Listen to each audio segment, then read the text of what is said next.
Pleasure to have you with us today. This is a really casual conversation to learn more about what women are experiencing in midlife. And I reached out to you. We've already had one conversation, and you've shared a bit about it, your experience. And I'm curious to dive in a little bit deeper with a few more questions. And before I do that, I wanted to give it back to you and see if you have any additional insights that you think would be valuable for the conversation about yourself and who you are before Okay. we dive in. Yes. Hi, I'm Sherie. I met Corey through just, you know, Next by door. on next door. So we had a great conversation last week. And so I am basically just I'm in my midlife era, and so I feel there are a lot of issues or, things that, I don't necessarily get to talk to other women my age about. So this is a great opportunity. I'm so glad to have met you, Corey, to be able to kind of explore some questions and, experiences. Yeah. Yeah. Um, that sounds great, Sherry. I think the first question I'd ask to kick this off is what you feel you want most in life right now and how that might look differently than it did years ago, your younger self. Like, what Yeah. do you want now, and how has that changed versus your younger self? Okay. I would say now, being settled into life and experiencing like going through, being a mother and all of that. Definitely I feel that I have a different, maybe a more serious outlook, maybe on life going forward from here. When you're younger, you're kind of just going through the motions, and you've got your busy life with kids and trying to work all of that out. And then, once you kind of the kids are grown and they are off and being adults and doing their own thing, you find yourself, first as an empty nester, and then you kind of go through that a little bit, and it's go ups and downs of being like it's great for the kids, because they want to be independent, but it's also, kind of it was a little sad for me, especially when my youngest daughter um, left for college, and so coincidentally, maybe it was written in the stars. I had always told her that I was going to be a helicopter parent and I was going to follow her wherever she was. But it just so happened to be that I ended up out in the Bay Area in North Bay, and she was going to USF. And so then we actually ended up being close to each other. So looking at what I would want or what I hope for my future now going forward is just like being, authentic and happy and healthy. Mhm. Those are pretty much for myself and for my family is what I want most in life right now. That's great. And do you feel that in your younger years, what do you feel the priority was based off what you were sharing? It sounded like motherhood and Hmm. prioritizing kind of your children. And Yes. now it's kind of you're reevaluating how to apply that more to yourself. Am I hearing that right? Yes, definitely. You lose yourself, of course, and maybe not everybody kind of does. But I, didn't have help raising the kids. My husband at the time, he worked a lot, but, I didn't have a nanny or an au pair or anything like that. So, I, of course, you always put them first, and that's what you think that's what you do and what everybody around you and all your friends kind of do. And so you put their priorities first, which is, there's nothing wrong with that. Of course, you do that as a parent, but then you I think back then I mostly was looking to for others, to do things that made other people happy. And so now I find myself, and I still have that in me, and it's hard to get past that. Where I'm trying to now prioritize myself because, if I'm not happy, other people around me, wouldn't be happy, like, especially my kids and all of that and people who are close to me. So I need to prioritize what makes me happy, what interests me, what makes things tick for me. What did that transition look like for you? You're conditioned to take care of others, prioritize others and their well-being first for Yeah. so many years, and then once it becomes like an empty nest, like what does that look like to make that shift? Did it feel really awkward at the beginning, or like did you feel guilty? Yes, it's probably a little bit of both, I would say. It was awkward. You kind of think, well, what do I do now? And then you kind of find, you kind of start thinking and brainstorming about things like, what can I do? Well, now maybe I have more time to read, or maybe I have more time to, like, connect with friends. But then, not so much of that happened, but, I think, because I've always put other people's, as a priority, their interests or wants or needs in front of mine, which, I've kind of become a little bit, I think I accept that more and just understand that have always been a person who's a people pleaser and wants to Mm. help, wants to fix things. And I'm also going to be like, I was that way when I was younger. My mom actually, yeah, my mom's that way. My brother and my sister who lives not too far from me, we all have that in our personality, that we are always trying to fix things for other people. Mm. So, and it Yeah. still sticks with me and it will probably continue, but I'm more self-aware of that. So So, that's interesting because it sounds like your family, including the men in your family, were raised to help others. To mhm. what degree do you think what you're experiencing has an additional element of uh, what women are experiencing in midlife versus um, your family of origin, including the men in your family that were also really helpful? Do you feel that you're experiencing anything that's different than some of the men in your family that are really helpful? I would say probably most, except for my brother, most men in my family are Oh, probably not um pri I don't think they prioritize the need, or I don't think they have a feeling of prioritizing the need to help other people mm, and to make sure other people are happy ahead of themselves. hmm. So, and it's not um, uh, their fault, or it's nothing wrong with that. It's just, I What think that's makes you the think your norm. brother, how did he distinguish himself from I don't you know. other men? I think he just ended up in a relationship where he just is always the person who's always being like a caretaker. And Yeah. so, yeah, that's sort of what, has evolved with my sister and I in Mm, like relationships and with our own children. mm.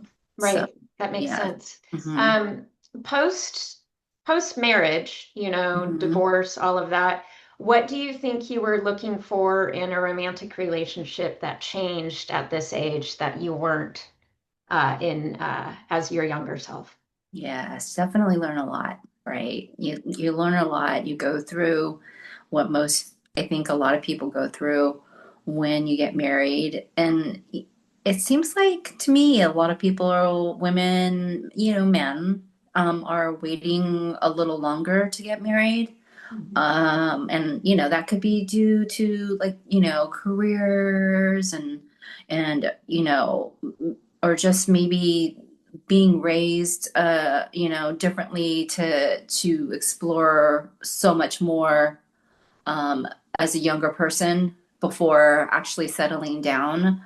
So I think being I think understanding where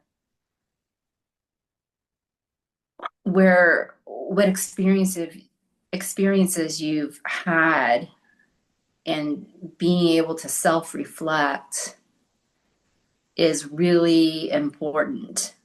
I don't necessarily feel like when my life was super busy raising my children that I did a lot of self-reflection Mm, as far as what I wanted in life because I was mm, always just so busy mm, and exhausted.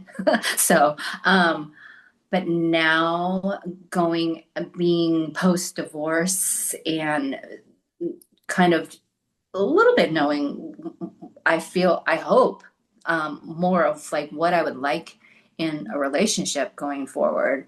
Uh, and I think I found that is you just kind of, your priority should be yourself and as a woman and what makes you happy and what you believe in and your morals and all of that um, is something that should be a priority in your life, and it is in my life. And so I don't feel that a relationship can be at its best self if you're not happy and healthy yourself.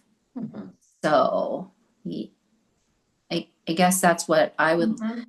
look for. Mhm. And that's what I've looked for in another relationship is having another happy, healthy person and then joining. Right. Yes. How do you dial that in for yourself? What have you learned that helps you to find that contentment and centering within yourself? What does that look any different than it did, years prior in terms of centering yourself and having a Mhm. sense of who you are and bringing that into this new relationship? Oh, sure. Um, the relationship I'm in now has been like about a 7 year relationship, so it's a little bit long. But prior to that and being married, I've been divorced for a while. So, my ex-husband's a great person, and we have a very good relationship now. And so, but in between get after getting divorced and meeting the person that I'm in a relationship now, I was with somebody who I thought was a great person when I first met them. And, I was in a long term relationship with that person, and that person ended up not being that nice of a person. And so I learned a lot from that relationship about the things that I don't want Mhm. in a relationship and that I don't the qualities that I need, red flags and things like that. So uh, definitely it's led me to where I am today in my relationship and who I chose to be around, and so that was really important to me. Right. Yeah. Yeah. So as you learn kind of to filter and process and discover what you like and don't like and how that's changed in romantic relationships, has this also changed in terms of your platonic friendships, in terms of what you're seeking from Mhm. other women versus younger years? Sure. I think in all my relationships, family, romantic, friendships, in all these relationships, I I really feel like making an effort is not that. hard of a thing to do, but I feel like a lot of people don't make efforts to keep the relationship. It's not reciprocal. Mm. Uh, so when I was younger, I had, a lot of platonic friendships and with girlfriends who I love, I still adore today. But I found and I realized many years later that I was always the one who was the person who reached out, got everybody together, made the effort. During COVID was probably a an eye opener for me as far as relationships go with my family and my friends. Mm. Um, I was the only person who was reaching out to check on people, to see how they were doing and everybody was okay. And that was really the only time that I heard from people was when I made the effort to like reach out to them. Mhm. So there are some people that I don't talk to today only because they just, not because of any animosity or anything, but we kind of just like lost connection be during COVID and then just kind of just faded out. So, And from what I'm hearing, part of that is because you became fatigued with playing a certain role of being the initiator to mhm, reach out mhm. to folks. Is I, part, yeah, I mean, I feel not I don't know if it's so much fatigue, but there's only so much I can do as one person.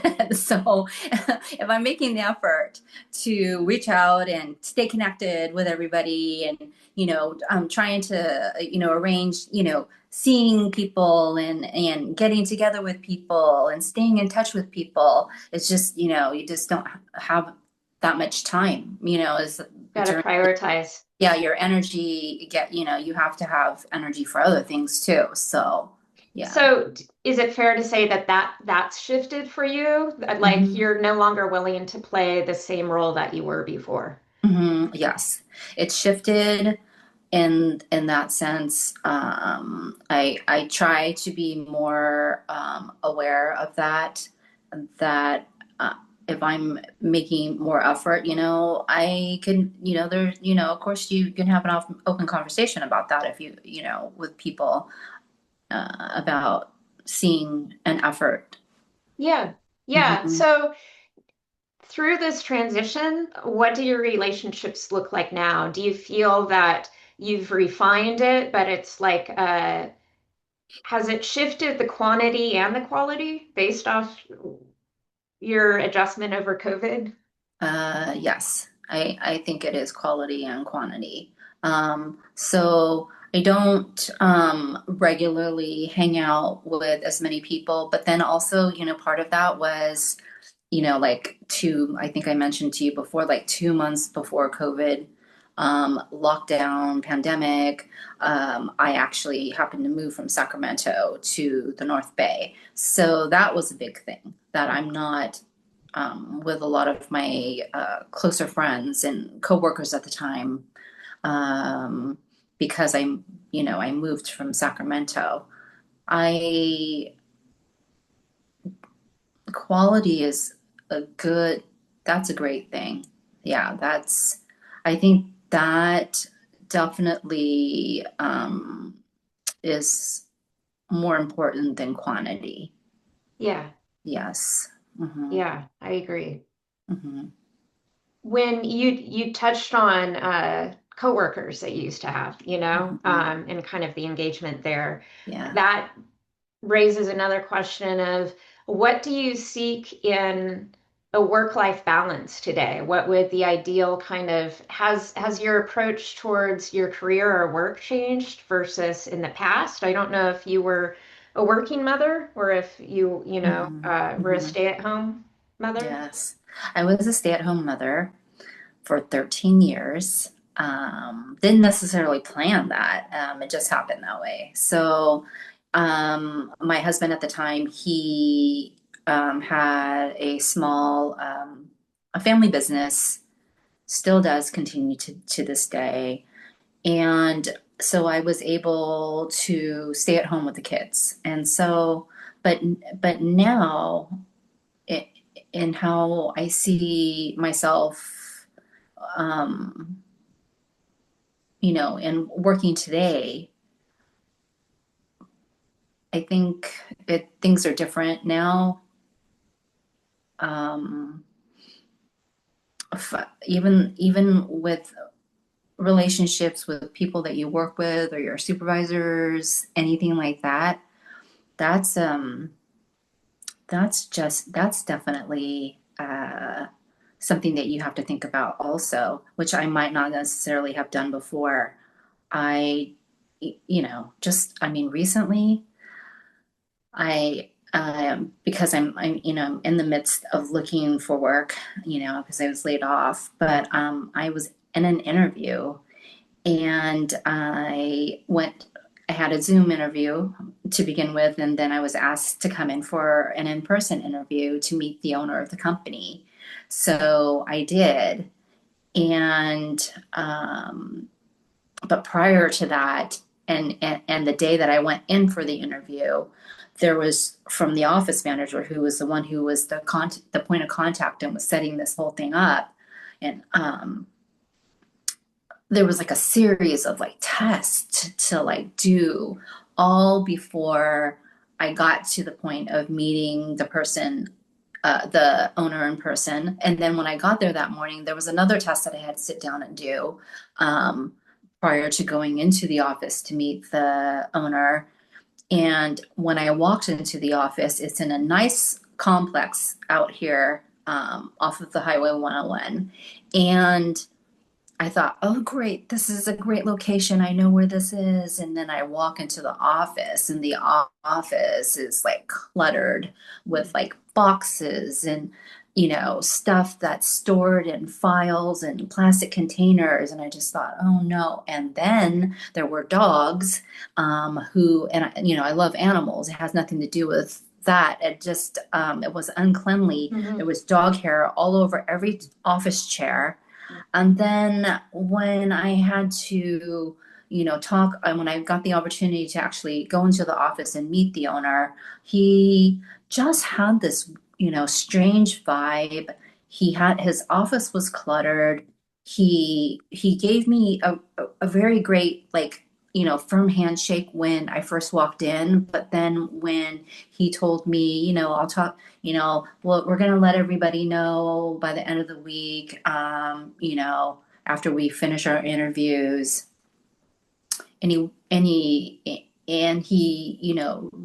says, we'll be in touch. And when he reached out to shake my hand again as I was leaving, he didn't do a good handshake. It was kind of like this kind of thing. Mhm. And he didn't even look at me. And so, aside from the office being a mess, and aside from the vibe that I got from him of not looking me in the eye, not seeing proper, like professionally and properly saying goodbye to me, I felt like I didn't. This is not a place that I want to work at. So, long story short, I reached out and I sent an email thanking them for the interview and all of that, and I declined. Um, I took my said I'm going to, like, rescind my application for work, because it just didn't feel that, maybe this was a good fit. So prior Sherie years ago wouldn't have done that. I would have been holding on, waiting for them to tell me, um, you're not a good fit, and we're moving on with somebody else. But this time I took the initiative, and It I said shifted. yes. I Yeah. totally shifted, and so now I'm more like aware of things and situations of that. I just knew that was not a place that I was going to feel happy walking into every morning and working with them. And So so it sounds like just through life experience, you've learned to trust yourself more. mhm, Like, do you yes. feel that hearing that voice, kind of the intuition, has that developed more the longer that you've been on your own with your kids out in the world? Yes, I do. I feel like there's a huge development of your intuition as a woman. And I'm a full, like, like full believer that women's intuition is just not like any other, you know. And I think I said this to my boyfriend, like maybe just only a couple of weeks ago, and he just had no idea. I don't even remember what we're talking about, and then I put in my kind of 2 cents, and I said, well, my intuition is this, and and I go, and I think I'm right because because women's intuition is, there's something about a woman's intuition, and and he had no idea like what I was talking about. So, So, kind of as we wrap up the conversation, we talked about intuition, but along with that, uh, confidence. Do you feel your mhm. confidence has increased? Because it's one thing to feel a certain way, but then you acted on Yeah. it by letting the potential job know how you felt. Yes, yes. Yeah, it's kind of felt a little bit empowering. I feel to just like actually like, okay, I've been unemployed, but I'm actually turning down a job. Like, well, why would I do that? Maybe they would have hired me, but then thinking ahead to myself, like, gosh, I know I wouldn't be happy there, So I'd say, it was more kind of an empowering thing. Yeah. Do you Yes. think that that is something that will you'll feel inspired to do again now that you've done it Um, once, where it's like kind of following that voice and mhm. exercising that same approach? I do. I do. I, it's kind of like one of those things, right? Where, the first you're, a little bit nervous and unsure about doing something the first time. And then once you do it, you're like, well, I guess, I can do that. So, I find that to be one of the most rewarding aspects to hmm hmm. entering into this era Oh, is good. Oh, uh, and hearing you share that story just it resonated with me because I mhm. feel like it's um, a period of exercising our perspective with less concern for how the other party might receive Exactly. our perspective. It Yeah. doesn't mean that we have ill will or that there's any hmm maliciousness. It's a perspective that doesn't need to be shared by everyone, and No. there's value in that, I think. Oh, definitely. I mean, years ago, for one, I wouldn't have been the person to, you know, um, refuse a job or refuse, take my application back or whatever. But I definitely don't feel I would have been probably more worried about like how they were going to take it and how they were going to like react to that. And Mhm. that probably would have stopped me from, doing what I did, as, Yeah, as me now. yeah, Yes. yeah. But now That's it's more like my, you know, putting my feelings and like what I felt ahead of that, and just, and not being so much, prioritizing yourself. yes, and not being so much concerned about they're Yeah, going to be fine.